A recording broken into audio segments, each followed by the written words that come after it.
Ce matin, la tramontane souffle fort sur la plage de Gruissant, tout près de Narbonne. Ici, un village de chalets unique en son genre a créé un drôle de paysage. Beaucoup de résidences secondaires, mais quelques irréductibles y vivent à l'année. Pascal Bizerne, auteur, chanteur et écrivain, m'a donné rendez-vous dans son chalet. Il me semble que ses chansons résonnent déjà dans ce lieu étonnant.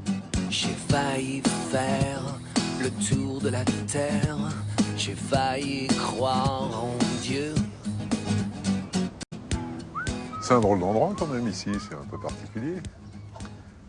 Ouais, c'est une drôle d'atmosphère en fait. Et surtout l'hiver où il y a pratiquement personne sur 1000 chalets. Et donc on est un peu les résistants de l'hiver.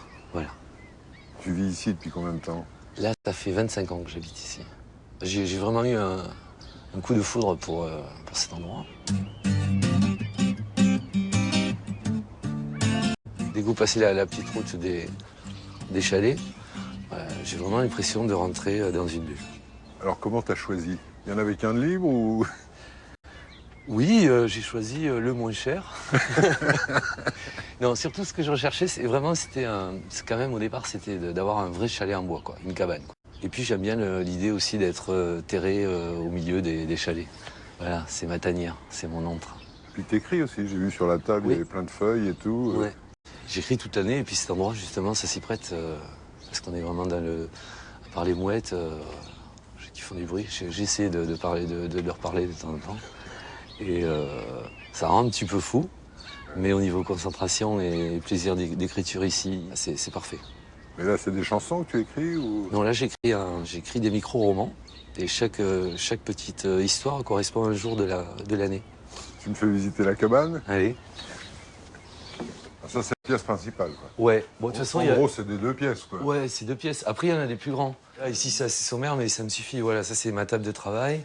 Là, un petit... Alors là, c'est les chansons, c'est les livres? Ça, c'est le livre, ça. En fait, c'est plein d'idées que je note partout. J'ai pas d'ordinateur pour écrire parce que j'adore les ratures. Et puis, des fois, ça revient, et puis après, je coupe des bouts. Selon les humeurs, les envies, je me mets là, et après 2-3 cafés, et puis c'est parti pour la journée. Et au stylo à billes, en plus? Ah oui. Et ça c'est... Je tiens pas à grand-chose dans ma vie. Je suis pas très matérialiste. Et voilà, je peux écrire qu'avec ce stylo. Ouais, j'y tiens, ouais. C'est mon pote de rature. Bon, on va aller se promener un petit peu dans le Ouais, avec plaisir. quartier des cabanes. Allez, super. Ok. C'est parti. On y va. Avant que Pascal ne nous présente son étrange village, il faut se souvenir qu'à une époque, ces petites maisons ont bien failli disparaître. C'était le début de l'urbanisme balnéaire. Vous ne le reconnaîtrez pas. Le Gruissant d'avant et maintenant. Oui. Ça lui fait du bien à Jean Boucaveille de venir assister au départ des pêcheurs depuis le petit port de l'étang de l'Hérolle. Tu pêches un peu? Grégory l'a pêché là, je sais. Il faut dire qu'ici, rien n'a vraiment changé depuis qu'il est parti à la retraite, après 41 ans passés à relever ses filets. 41 ans d'une vie simple et laborieuse, pendant lesquels le destin de son village natal a littéralement basculé.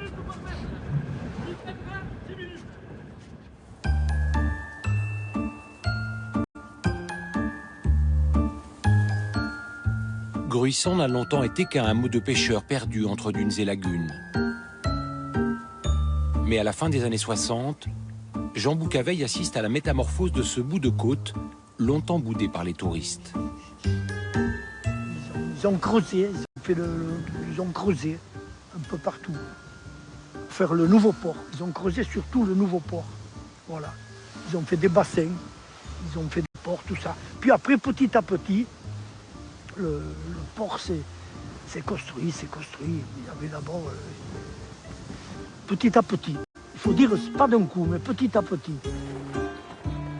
Petit à petit, port de plaisance, résidences touristiques et barres d'immeubles sortent de terre, et Gruissant devient l'une des plus grandes cités balnéaires de la côte du Languedoc. Parce que Gruissant, c'était un village de 1600 habitants. C'est tout. Aujourd'hui, C'est tout. Aujourd'hui, alors 6 000. et l'été, 100 000 l'été. Et voilà comment on prépare les vacances d'été à Gruissant.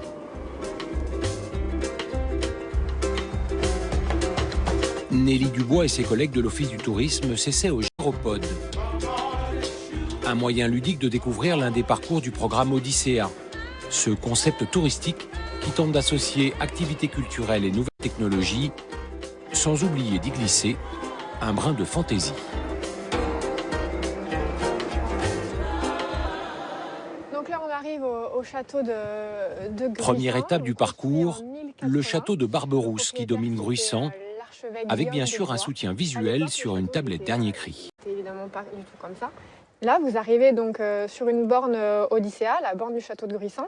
Donc vous avez la possibilité, donc avec les iPods qu'on a dans nos sacoches, d'écouter le paysage raconté de Gruissant, ou alors simplement donc avec votre smartphone, si vous n'avez pas l'occasion de faire la visite en gyro, d'accéder à une lecture paysagère donc du château. Continuez 1 km 600 plus, c'est réel. Mais le programme Odyssea ne s'arrête pas à la visite des environs de la station. Narbonne, la belle romaine. Il permet surtout de partir à la découverte de l'intérieur des terres, moyennant le prêt d'un GPS un peu particulier. À gauche. À Bise, Minervois. Le canal du Midi, les châteaux cathares ou le vignoble du Minervois. Cette huile. Depuis quelques années, les cités du bord de mer redécouvrent les richesses de leur arrière-pays. Dégustation. De quoi élargir leur offre et satisfaire des clients de plus en plus exigeants. Et des voies navigables de France. À la base, dans les stations balnéaires des années 70, les gens venaient à la plage pour profiter de la plage et des stations balnéaires. Aujourd'hui, on a lancé ce programme Odyssea justement pour permettre à l'arrière-pays de bénéficier de toute la clientèle du littoral. L'été comme l'hiver. L'été comme l'hiver. Il fait toujours beau dans le sud.